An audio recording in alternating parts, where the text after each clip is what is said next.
আগামীতে ক্ষমতায় কে যাবে না না যাবে আমি জানি না, কিন্তু বাংলাদেশের জনগণ কোন দুর্নীতিবাজ, চাঁদাবাজ, দখলবাজ, খুনিদেরকে আর ক্ষমতায় নিবে না। বাংলাদেশের জনগণ রক্ত দিয়েছে, জীবন দিয়েছে বাংলাদেশের চাঁদাবাজি করার জন্য নয়, খুন করার জন্য নয়, দেশকে দখল করার জন্য নয়, দুর্নীতি করার জন্য মানুষ রক্ত দেয় নাই, জীবন দেয় নাই। বাংলাদেশের মানুষ জীবন দিয়েছিল, মানুষ মুক্তি পাবে, শান্তি পাবে। আমার গরিব দুঃখী মানুষ ক্ষুধার্ত থাকবে না, বাংলাদেশের একজন মানুষও খোলা আকাশের নিচে থাকবে না, বাংলাদেশের একজন গরিব বস্ত্রহীন থাকবে না, আমার বাংলাদেশের কোন মানুষ গুম হবে না, খুন হবে না, বাংলাদেশের কোন ব্যবসায়ীকে চাঁদা দিতে হবে না, বাংলাদেশের প্রত্যেক নাগরিক অধিকার বাস্তবায়ন হবে, তারা শান্তিতে বসবাস করতে পারবে, নির্বিঘ্নে ঘুমাতে পারবে, আমার মা বোনরা ইজ্জত দিয়ে রাস্তায় চলাফেরা করতে পারবে। বাংলাদেশের মসজিদ থাকবে, মাদ্রাসা থাকবে, দাড়ি থাকবে, টুপি থাকবে, দাড়ির উপরে আক্রমণ করতে পারবে না, টুপিকে সিরিয়াস করে নিতে পারবে না, ইসলামের বাইরে আইন পাস করতে পারবে না। এর জন্য জীবন দিয়েছিল, রক্ত দিয়েছিল। দ্বিতীয়বার দাড়ি টানবে, এই দৃশ্য দেখার জন্য মানুষ রক্ত দেয় নাই।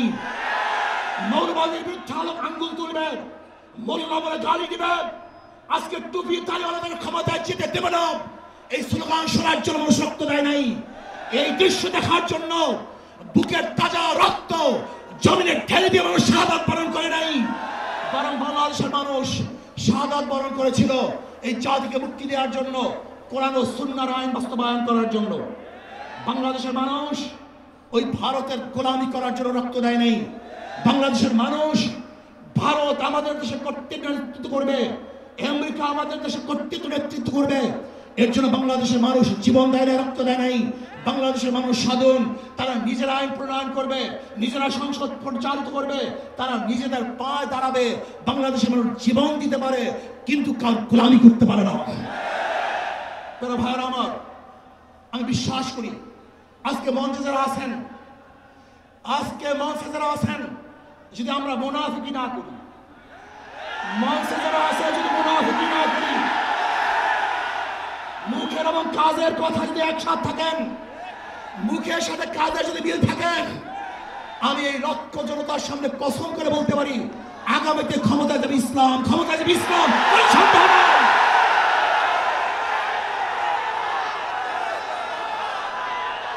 কিন্তু খবরদার যদি মুনাফিকি করি, তাহলে এদেশের মানুষ সচেতন হয়েছে, এদেশের মানুষ সব জ্ঞানী হয়ে গেছে।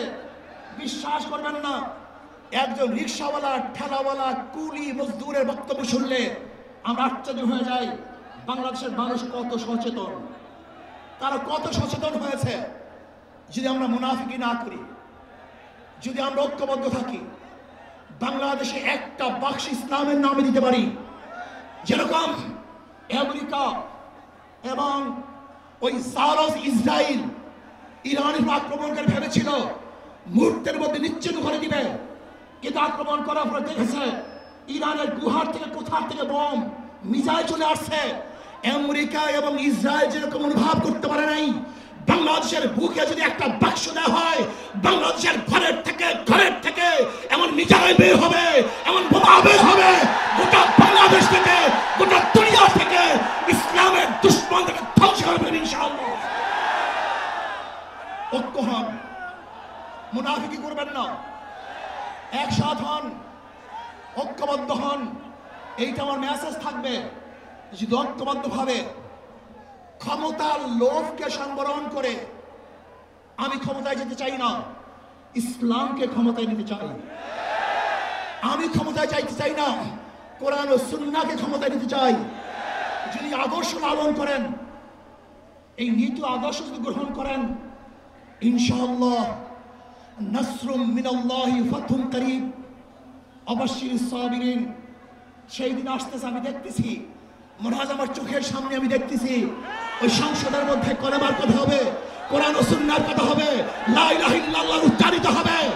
গোটা বাংলাদেশের মানুষ শান্তিতে বসবাস করতে পারবে, জুলুম থাকবে না, অত্যাচার থাকবে না, অবিচার থাকবে না। প্রত্যেকটা মানুষের প্রাপ্তি তাদের ঘরে ঘরে পৌঁছানো হবে। আজকে আমার মা বোনেরা মনে করছে ইসলাম ক্ষমতা আসলে আমাদের অবস্থাটা কি হবে? ইসলাম ক্ষমতা আসলে প্রত্যেকটা মা বোনের ন্যায্য অধিকারকে প্রতিষ্ঠিত করা হবে। ইসলাম ক্ষমতা আসলে আগামী 5-10 বছরের মধ্যে সমস্ত গরিবরা দরিদ্র সীমার উপরে চলে যাবে। ইসলাম ক্ষমতা আসলে 28 লক্ষ কোটি টাকা বিদেশে পাচার হবে না, দুর্নীতি থাকবে না, জুলুম থাকবে না, অত্যাচার থাকবে না, নির্বিচার করে মানুষ আর খুন হবে না, গুম হবে না। ইসলাম ক্ষমতা আসলে শ্রমিকদেরকে তাদের অধিকার আদায়ের জন্য রাস্তায় নামার কোনো প্রয়োজন হবে না। ইসলাম ক্ষমতা আসলে কৃষক শ্রমিক মজদুররা তাদের অধিকারকে প্রতিষ্ঠিত করার জন্য ইসলামী সরকার তাদেরকে নিয়ে কমিটি গঠন করে তাদের প্রাপ্তি তাদের কাছে পৌঁছে দেবে। আসুন ইসলামী হুকুমাত কায়েম করার জন্য আমরা চেষ্টা করব। আজকে আমাদের এই জনসভায় যশোর থেকে আমার কিছু ভাই আসার সময় তার অ্যাক্সিডেন্ট হয়ে শাহাদাত বরণ করেছে। আল্লাহ তাদেরকে জান্নাতুল ফেরদাউস দান করুন। আমার অনেক ভাইয়েরা আহত অবস্থায় আছে, আল্লাহ পাক তাদেরকে সুস্থ করে দেন। আসুন আজকে জনসমুদ্রে আমরা আসছি, আমাদের টাকা নাই, পয়সা নাই, নিজের পয়সা দিয়ে এসছি, নিজের খানা খেয়েছি।